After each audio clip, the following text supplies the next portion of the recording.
So, I was watching The Wiz the other night on ABC. Yes, The Wiz, not The Wizard of Oz.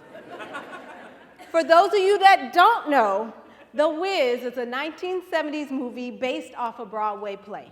In short, The Wiz is The Wizard of Oz for black people. Got it? Okay. Well, The Wiz was my movie. I remember watching it with my grandma and my cousins, and we used to try to hit all the high notes, and we used to try to break all the dance moves.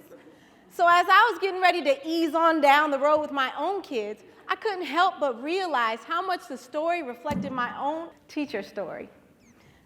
So that's what I'm going to share with you today, and hopefully you can relate. Plus, doing a talk about The Wiz gives you an excuse to buy these new kicks. So if you haven't guessed by now, I'm Dorothy. No, not this Dorothy. I'm Afro-having Diana Ross Dorothy. And just like Diana Ross Dorothy, I was swept up into a whirlwind and landed into teaching. By degree, I'm a chemist. So I had dreams of just building, you're a chemist? Shout out, you're a chemist. But I had dreams of just making products, coaching track, and having a family. But little did I know that that was not the plan that God had for me. And just like so many of you, I fell into Munchkin land. But Munchkin land for me wasn't all sunshine and rainbows. It was Montgomery, Alabama, where the schools are mostly segregated, opportunities are few, and people are set in their ways. McKee Junior High School had over 1,000 students, gangs, fights, teen pregnancy, and the occasional body and campus search. But it also had teachers that cared about their students. It had field trips. It had high academic achievement, and it had excellent sports. McKee had love. And it was my home for 4 years. For some, those years were hard, and it was a dangerous place. But for me, it's where I found my passion, my style, and my voice. But just like Diana Ross Dorothy, I couldn't have done it without the characters I met along the way. It was also the place I met my first good witch, although it wasn't an old lady with numbers in his purse. He was 6'10", 250-pound ex-football player named Bobby Abrams. Bobby Abrams led the school with his huge presence and his high standard of excellence. He encouraged me to work with others and to try new things.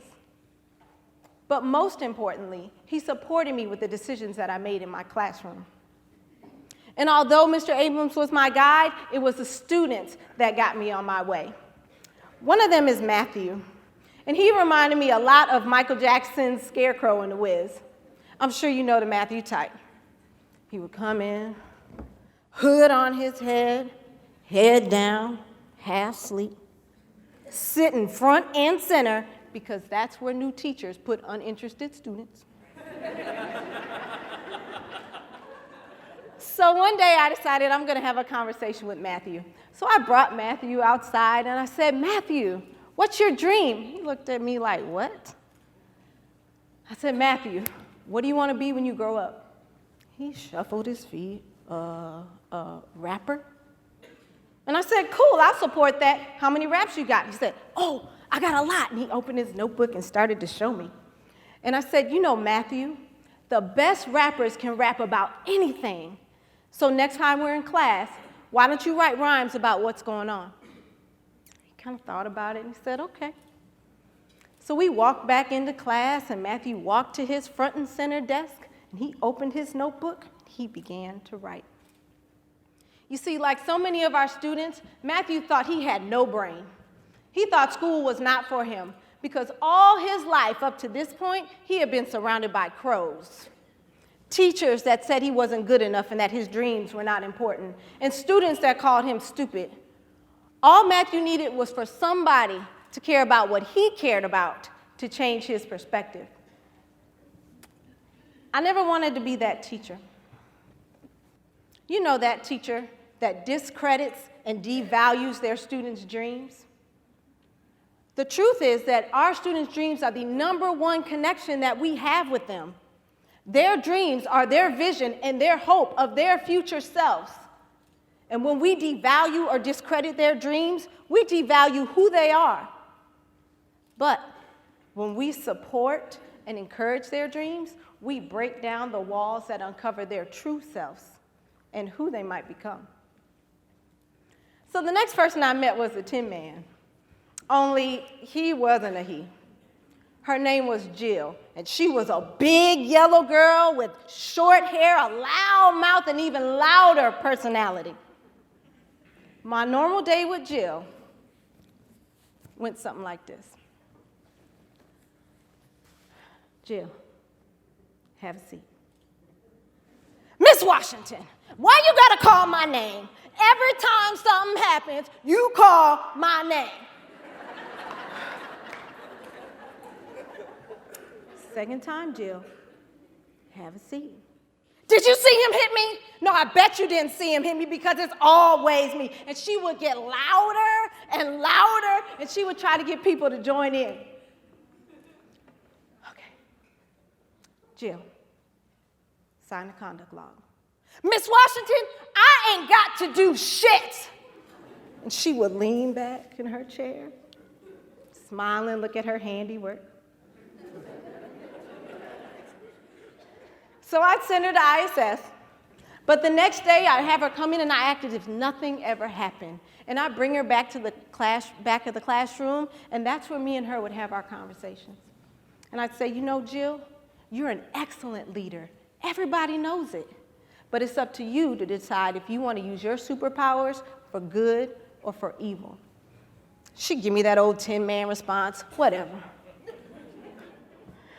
Over the next week, Jill and I had at least 3 more battles like that, all ending just the same. Her in an uproar, and me calm, smiling. My other munchkins would say, Miss Washington, you are so crazy. You never get mad. But that wasn't always the case. My first few years, I couldn't stand students like Jill.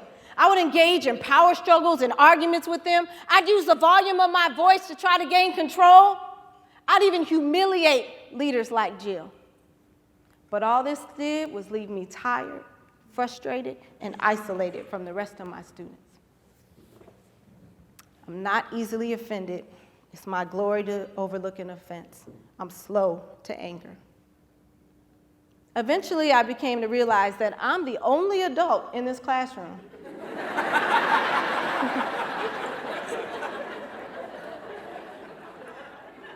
And as teachers, our response is our responsibility. Plus, oftentimes, our students' defiance comes from pain. We look at leaders like Jill and we say, she's hard, she has no heart. But it's usually those that act the hardest that have the biggest hearts of all. They've just been broken a few more times than the rest of us. Jill needed me to see past her hard armor to the heart for others that she had within. Eventually, Jill did become an excellent leader, working for the good in our classrooms. And it took a lot of patience and a lot of self-control. But Jill began to realize that I'm not trying to rule over her, and that I have confidence in her. And as our relationship grew, she began to become the leader that she wanted to be. She even helped deal with my class a whole week when I lost my voice.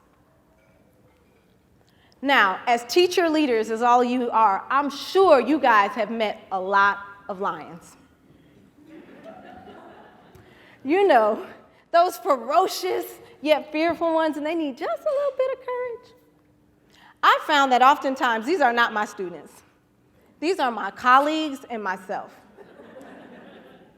As teachers, we so badly want the respect and the dignity from our students, from their parents, and from society, yet we run from brilliant opportunities, like starting new initiatives, opening our classroom, even just sharing our own teacher story. Our fears keep us from acting. But we need to push past our fears and be courageous. Because if we are not courageous, who will teach our students to be? There's one more important character in this story. Now, I see a lot of y'all joking. You're wrong. You're wrong for that. I see you talking about, oh, that's my worst student, or oh, that's that mean teacher next door. But in education, our issues are far more complex. There are so many things that can steal the joy of teaching from you. For me, it was those times when I'm supposed to be teaching a rock cycle, but I can't because I'm consoling one of my students who still has images of his brother's body laying dead in the streets, killed by those that are sworn to protect us. Or how helpless I feel as I watch videos of black kindergartners in handcuffs and brown middle school girls being slammed and dragged on floors. Systematic racism was a witch I was unprepared to deal with. And it's a witch I still deal with today. And she makes me cry, and she makes me angry, and even sometimes take it out on my students. I had a student named Nick. Nick was a hot mess. He was rude, defiant, disrespectful, but Nick never was in ISS. Nick never was in lunch detention, and he never came up as a student of concern in our meetings. Nick, blonde-haired, blue-eyed, both parents lawyers, Nick. I would get so upset that Nick could get away with anything while the lunch detention table lay full of black and brown students. I decided I'm going to be the hand of justice. I'm going to be the great equalizer for Nick. So when Nick was in my classroom, he could barely even breathe, let alone learn. You see, that witch had took me off my path and into hers. I was no longer concerned with what was best for all students. I got it wrong with Nick. Now, maybe your witch is something else. Maybe your witch is testing, maybe your witch is politics, or maybe your witch is something personal that you deal with at home. And we all want there to be some almighty person or some one perfect answer that, like the whiz, that can give us the rights or the words or the laws that make everything okay. But just like in the land of Oz, there is no whiz. Just like in our story, he doesn't actually exist. Just like we know in real life that there is no magical pill or bucket of water that makes everything okay. All we have are the lessons that we learn on our journey, the power we obtain from God, and the support of others to get us through. Remember the moral of the story. We don't need to go to some magical distant land to find ourselves. We don't need to be at the perfect school to begin our teacher journey. What we need is right in front of us. What we need has been there all along. We need the dreamers, the intellectual scarecrows with their brilliant ideas. We need the open-hearted tin men that cry with us and share our joys. And we need those courageous lions that fearlessly fight the battles for our students that we all know that we should fight. We are the answer. We are the solution that we've been waiting for all along. Plus, a nice pair of red shoes. Now that don't hurt.